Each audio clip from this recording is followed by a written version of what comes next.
Welcome back to the Tracy Take. I'm Tyler here with my brother Ryan, and today we are breaking down the Cleveland Browns 2024 schedule. We're going to give the absolute lowest possible floor and the maximum ceiling that we think the Browns can achieve this season. But before we get into that, if you have not already, go ahead and like this video, subscribe to the Tracy Take, and also tackle that bell to get notified when new videos come out. Week 1 is right around the corner, and when the season starts, Ryan and I, we're going to have weekly prediction videos of all the Browns games that you're not going to want to miss. So go ahead and subscribe to the Tracy Take and tackle that bell to get notified when those videos come out.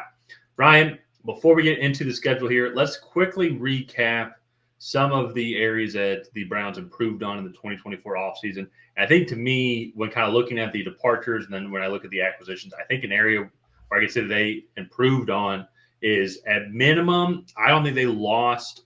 I don't think they picked up less than what they lost, if that makes sense. There wasn't a major departure that then when they replaced that position, it wasn't at minimum just the same in that category. I think a good example for they lost Jordan Elliott, the defensive tackle there, and in free agency they picked up Quentin Jefferson, and I actually would say that's an improvement. I would say so. They replaced him immediately. I think also too in the receiving room as well, picking up Jerry Jeudy. I think worst case scenario, that's at minimum, like that's what they're going to get. And I think if all he does, the contribution that he had in Denver, I think that they'll be perfectly fine with that. Even though I think there's a lot of potential for more improvement and for even maybe a better season under a different offensive system. So, want to throw it over to you. What are some areas that you think that the Browns improved on? Yeah, one of the big things, I think, just offensive line health as a whole. They had a lot of guys go down with injuries last year, so hopefully those guys can come back and be healthy this year. They also went out, they got Jermaine Ifedi, they drafted Zach Zinter in the third round also. So hopefully getting some of those guys. They got Brian Allen to come in and provide some good depth there.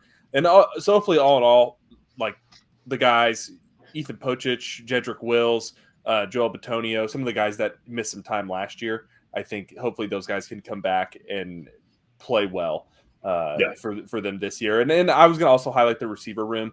Also that they got Jamari Thrash in the draft, who I think should probably make the team. They got him in like the fourth or the fifth round. And then Jerry Jeudy, they already had Elijah Moore and Amari Cooper.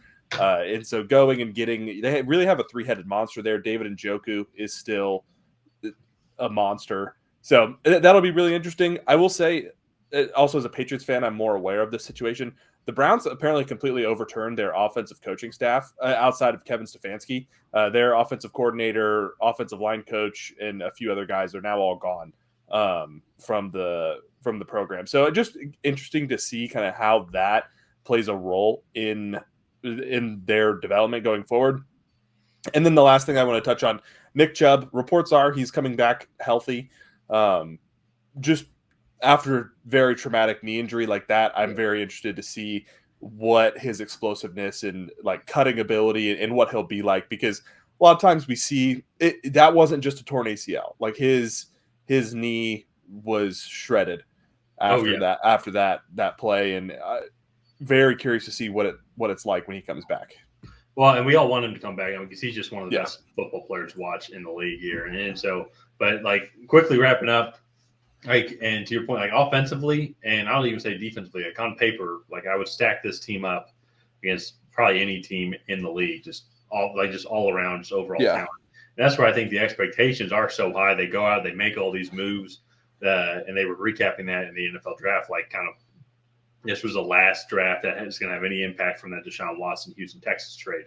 So I think all the chips are in the center of the table, especially on this year. I'd be very curious to see what happens if Watson doesn't perform up to the overall expectations, or if he's still hurt, or if the team limps into the playoffs and or doesn't even make the playoffs. What happens? Because I'd be curious to see. I need to look at the contract situation, but I'd be curious to see what happens to the entire team. If they're like, screw it, let's just blow this all up again. Stefanski, you're gone. Because I think, and I will say too, I think that's a low key hot seat right now. It's Kevin Stefanski. It's like, I know they made the playoffs last year with Joe Flacco, but they've put so much into this team. I'm curious to see what could happen to him if they don't meet expectations, and really kind of what those expectations are. I mean, Super Bowl's obviously every team's dream, but I still think you want to see consistent progress Also, too, then from your quarterback, but your quarterback needs to stay healthy. So there's a lot to digest there. But I think let's go into the 2024 schedule. And so we're going to start it off here in 6-game segments. And so week 1, it's going to be hosting Dallas. That's going to be a big game for you, Ryan, because your boy, first game up in the booth. That's going to be fun. But then week 2 at Jacksonville, week 3 hosting the Giants, and then week 4 at Las Vegas, week 5 at Washington, and week 6 at Philadelphia here. So unique schedule here because I will honestly say it kind of off the rip. There's not a game I think that's like they're the underdog in that team. I mean, I think week 6 at Philly on the road to Philly is going to be tough. Week 1 at hosting Dallas is still going to be a tough game. But to me, look at it, and it kind of goes to what I say on paper. This Cleveland Browns team is really good on paper. Yeah. So it's like, is it unrealistic to think that the ceiling isn't like they can beat all these teams? Like I think 6-0 is not an unrealistic ceiling. I agree. I think 6-0 is not unrealistic. Like you could make a case.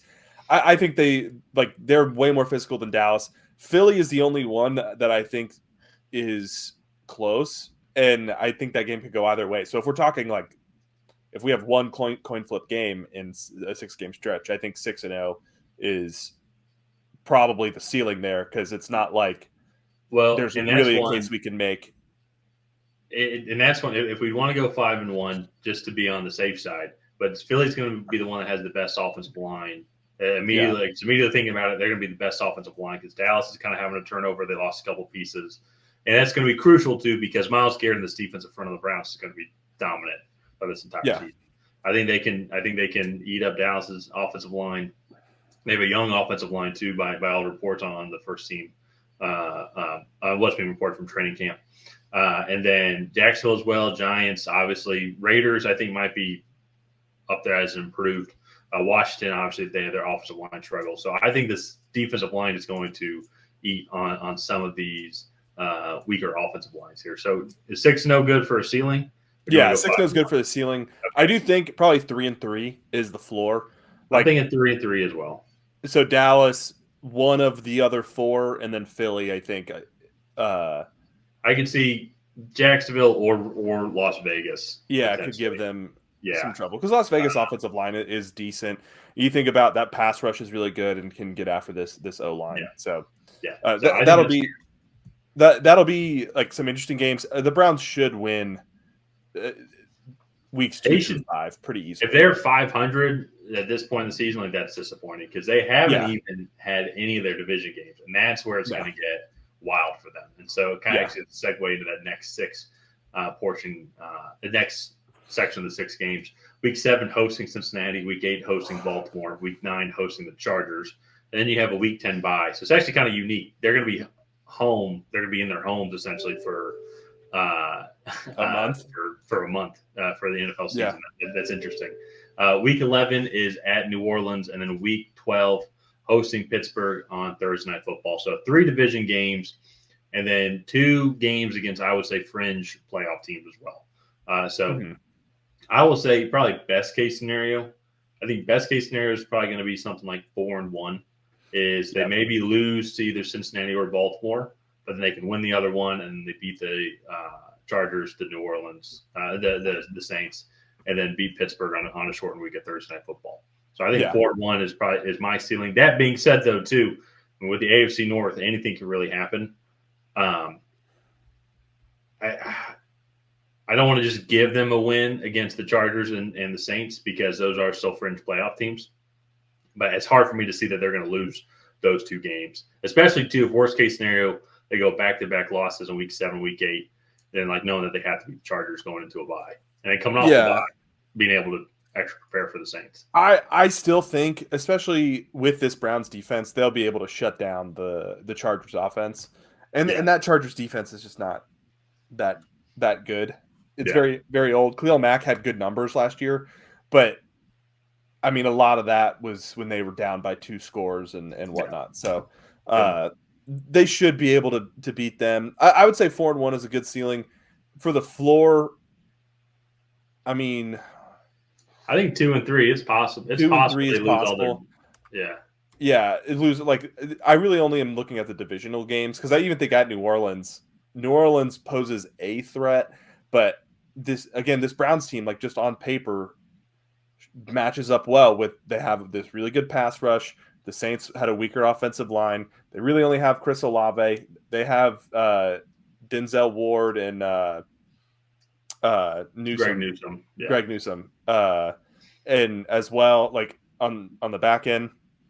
So I think they match up well, and that Saints defense is rebuilding too as Marshawn Lattimore and everybody Yeah. else kind of ages. So um, I would say 2 and 3 is the floor, and they'll probably most likely beat Los Angeles and New Orleans, and then lose the 3 division games there. So Yeah. Okay. let's I move think that's fair. let's move on to the final 6 games here. Starting off at Denver on Monday Night Football, at Pittsburgh, playing them twice in 3 weeks, which I don't like when the NFL does that. But at Pittsburgh, week 14, hosting Kansas City, week 15, at Cincinnati on a short week in week 16, hosting Miami on Sunday Night Football, and then at Baltimore in week 18 to close out the regular season. At Baltimore in week 18, I think is going to be really interesting. But as far as ceiling goes, I would probably say 4-2. They have 2 tough road division games, and 3 tough road division games, and then Kansas City in there as well. And I think best case scenario is they probably split those, and then I think they'll beat Denver, and then hosting Miami on Sunday Night Football. Tua has not won a game below 40 degrees in the NFL, and so I think that they'll win in Week 17. Yeah, yeah. So As well. that was gonna be my initial thought too. So I know we talked about that with Miami. It's just when it comes to those northern games above the Mason-Dixon line for Miami in Yeah, January, they just have not gone well for them. So I'm down with that 4-2 because I think it's gonna be tough. I mean, when you play Kansas City and then playing Cincinnati, Baltimore, especially I Kansas think City there's than a lot of Cincinnati on a more. short week. Yeah, and I think there's a lot of more experience, kind of in that crunch time. People that those teams have delivered. So I'm down at 4-2. And then what was the floor again? 2-4. Yeah, probably 2-4. They lose those 4 division games, or Okay. the 3 division games, and then Kansas City. I think Yeah, is probably the logic there. I think that's fair.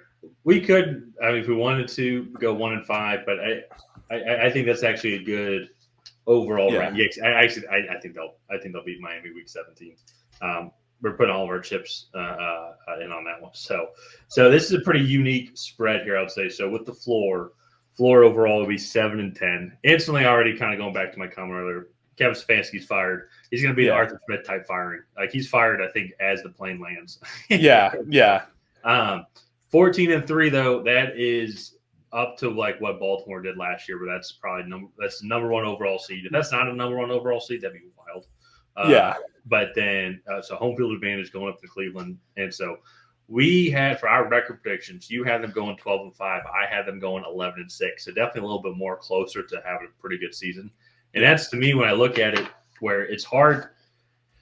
I don't want to just give them a bad record because it's the Browns, just because of the history there. I don't really believe in that too much. When you look at it on paper, if they can stay healthy, if Deshaun Watson can be the guy that they traded for, and to be honest, he showed spurts in his last game last year when they beat Baltimore. He had an amazing game, but then he did something to his shoulder that game.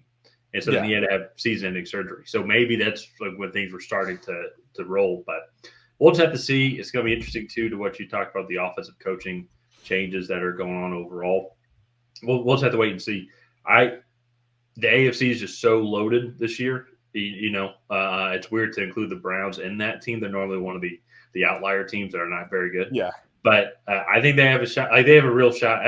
Honestly, all the AFC North teams, even the Steelers, if I'm being completely honest, have a shot to win the division. It's AFC North is just one of the toughest.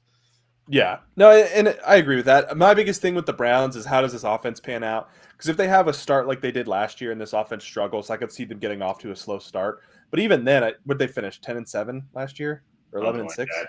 I have to go back and double check. But like even with those struggles, all the injuries that they have on the offensive side of the ball, they were still in games because this defense was just so good Yeah. that they were able to keep them around. So all in all, I think this is a positive outlook for the Browns going into 2024. I think they're one of the most talented teams on paper, especially on the defensive side of the ball. And I think that's going to bode well for them in a lot of these close matchups where they might just be able to out-talent some teams. So let's go ahead and wrap it up here. If you guys have not already, please go ahead and like and subscribe. Leave a comment down below on what you think the Cleveland Browns floor and ceiling will be in 2024. And other than that, we will see you guys next time.